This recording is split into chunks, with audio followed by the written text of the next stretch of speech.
sacked him once. Now they get in there and knock another one away.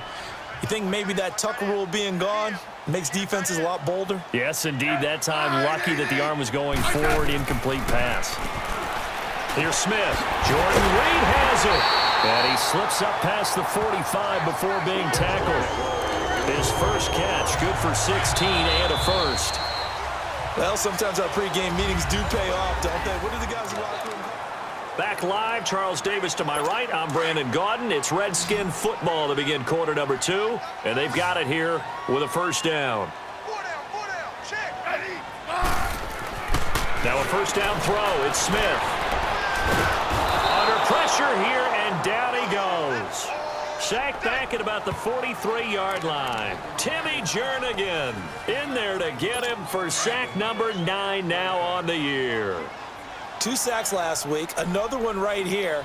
He's been unblockable lately, and I think that goes all the way back to not just his offseason, but the film study he's been doing during the week, because I think he's found matchups that he likes, and he's capitalizing. And a few times he's even defeated double teams. He doesn't care at this point. 6 yards is the pickup, and that'll lead to a third down. Good throw, good catch, but I really like the route. The drag and being able to run away from defenders, hard to stick with them for that long. Yeah, better against man than zone, or better against man, because now you're running away from someone and you're not running into a defensive player in another zone. They get 7 there, but it brings up 4th. One hallmark of good defenses is understanding the game, understanding positioning, and tackling immediately in the secondary after catches. I think we just saw that on display right there. Got to him before he ever had a chance to think about turning it upfield. Carson Wentz and the Eagles make their way out to the field. He's got the lead here in the second quarter. He's thrown the touchdown, but also an interception. As a quarterback, is that interception, even though you're playing well, your team's got the lead, does that always stick in the back of your mind a little bit? For the best ones, it just upsets them that they did that, because they don't think there should be any blemishes on their record. They think that they're way better than that. So your confidence gets tested a little bit. Being able to go back out there, maybe throw another touchdown, that'll tamp that down in a big way. Yeah, like I said, he's looked pretty good to this point. He's going to take another shot here. Oh, and this ball's tipped and intercepted. Picked up by DJ Swearinger. And the return will stop right around the 25. Oh, and that's a nice job defensively to get a piece of the football. He's going to pop it into the air, and then it's the tip drill. And good concentration by him to react to it and pull in the interception.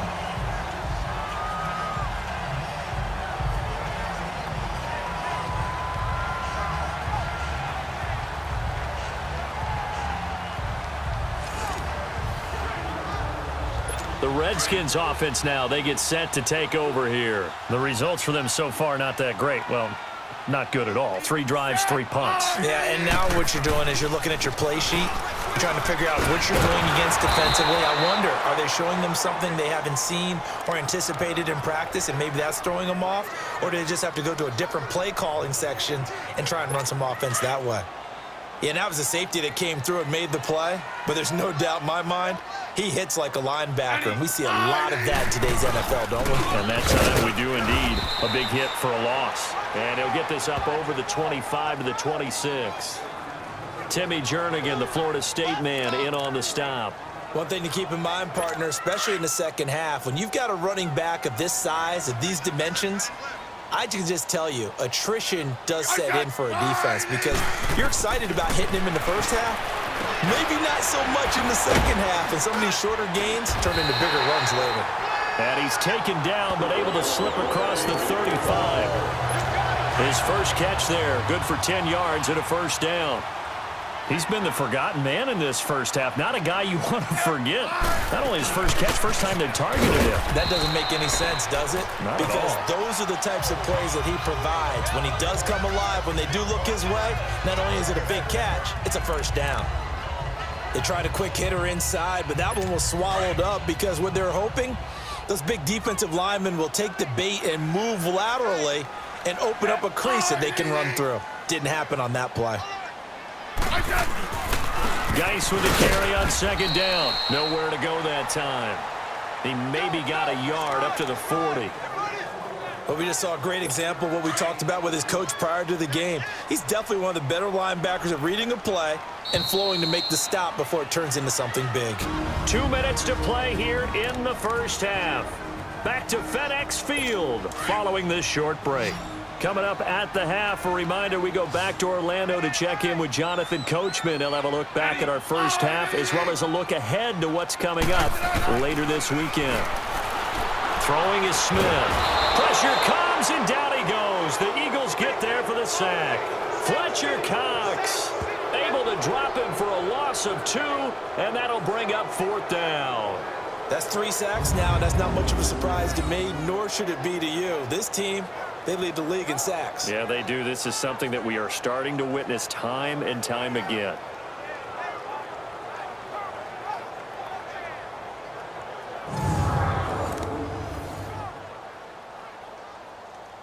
Here's Tressway now. He's been terrific so far. And he gets this away, and look at this. This is a good one. And not what he was hoping for there, as this will hit in the end zone for a touchback.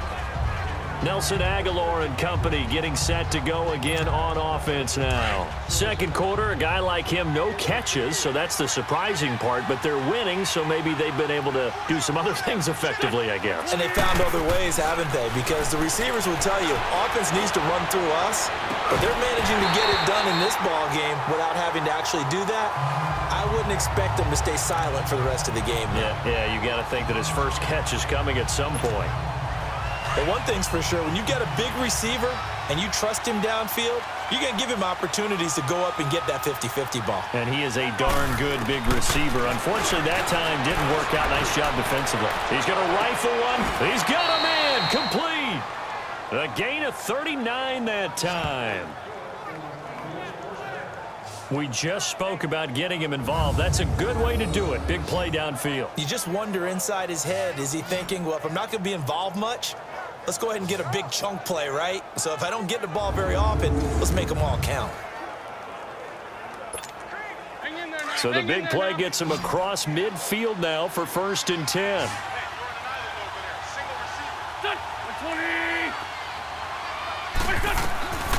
Wentz now on 1st down. And it pops free. The collision there jarred the ball loose and brings up 2nd down. It is tough to complete passes against zone defenses. The windows that you see open, they shrink pretty rapidly. How about being able to hit a moving target against a zone before the next guy can get there and make a play on the ball? Not easy for any quarterback, no matter the situation. And there, the defense won the battle. Now Wentz. He's going to fire one deep over the middle. And incomplete there. A nice hit. Jars the ball free and brings up 3rd down. Even without a ton of pressure in his face, it just shows how difficult it is to pick apart his own defense. Those guys are sitting back, and they're not playing receivers as much as they're playing the eyes of the quarterback and when he delivers the ball.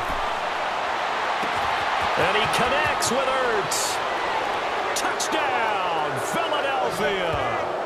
Carson Wentz with 2 first-half touchdown passes. And the Eagles add 6 to their lead.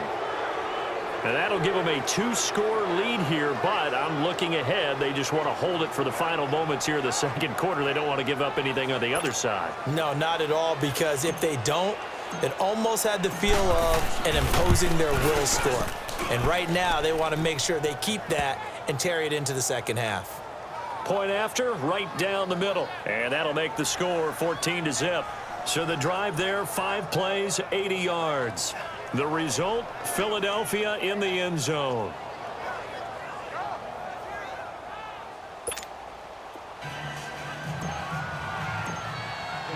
The kickoff team on the field now as they will send this one away. That's fielded in the end zone. And not wanting to risk anything here late in the half, he'll just take a knee and they'll bring the football out to the 25. Time to spotlight the quarterback, Alex Smith. And I guess the question, Charles, is what's the formula for keeping him better protected? Because as we see, the protection, it struggled. And normally what you get is renewed determination. When the big guy gets hit, that usually sparks people. Hey, we can't let this happen anymore. They take it personally. He's not supposed to be on the ground, but that hasn't been the case so far in this game. So maybe they've got to figure out how do they get rid of the ball faster to help out the offensive line so he doesn't get hit as much. And we'll see if they can keep him off the ground now going forward. Give him 3 on first down. It'll set up a 2nd and 7. I think if they want to start getting back into this game, it behooves them to get better on first down. Yeah, certainly not what they were looking for there out of the opening play of this drive. Here's 2nd and 7 now from the 28. On the handoff, it's Geis. And the second wave of tacklers is going to get him as they stop him behind the line. So we've reached halftime here, and it's our visitors, the Eagles, leading this one. As we'll send you down the coast now to Orlando, that's where we find Jonathan Coachman, ready with our EA Sports Halftime Report. Coach. All right, Brandon, thanks very much. We'll get back to you and Charles in a minute. But first, time to give the folks at home a look at what's going on around the NFL. We'll get started over at the Mercedes-Benz Superdome in New Orleans, where it was definitely a game with some intrigue, as you can see by the scoreline. Matt Ryan, 2 touchdown passes as his guys remain unbeaten. From there, we're off to check out another game, and they were winners in that game over the visiting Kansas City Chiefs. Ryan Tannehill leading the way in the victory as his guys continue to roll. They're 8-1 on the year. And lastly, we'll wrap up the week on Monday Night Football. Definitely one to tune in for, as it'll be the Tampa Bay Buccaneers and the Detroit Lions.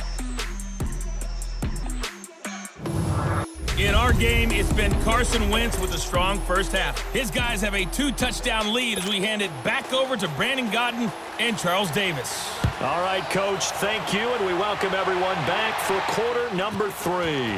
Fielded about a yard deep. And spins away. And now nothing but green ahead of him. The 20. And he takes it all the way, but there is laundry on the field. A flag is down, and I think this one's coming back. I agree. Illegal block in the back. Return team. So that will push him back. And now we know why I have a little extra space to run, don't we? An illegal block in the back, that penalty will move them back. So the special teams penalty cost some yardage there as they come out on 1st and 10.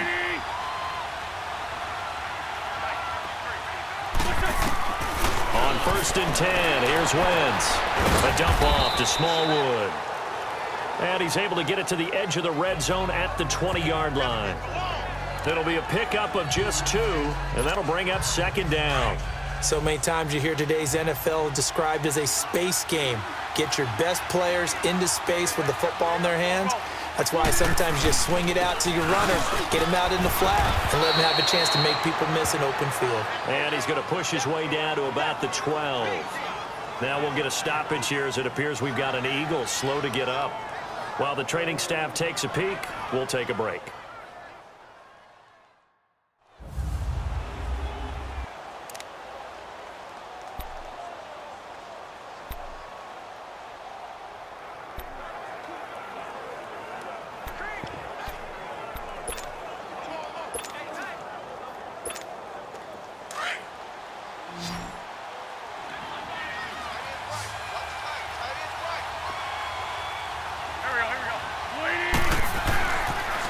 Now it's the Boise State alum, Jay Ajayi. A great effort there to shed the contact, and it helps him pick up the first. Give him a gain of 4, able to convert, and that sets up 1st and goal now. They're trying to show that they can run the ball and protect this lead. Give it to the backs, play a little bit of keep away, don't you think? And that's probably a good philosophy at this point, going to make that defense stand up and stop them.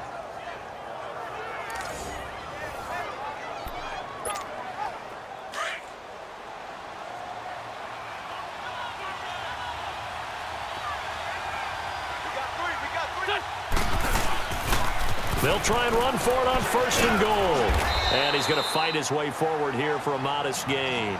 A good run of 6 yards there gets him closer to the goal line with 2nd down coming up.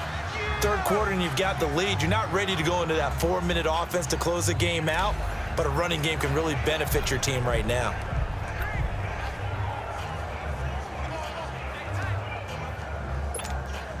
On 2nd and goal, Ajayi, the lone man in the backfield.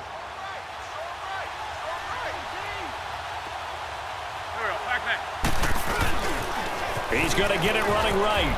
And he's in for an Eagles touchdown. Jay and Jay.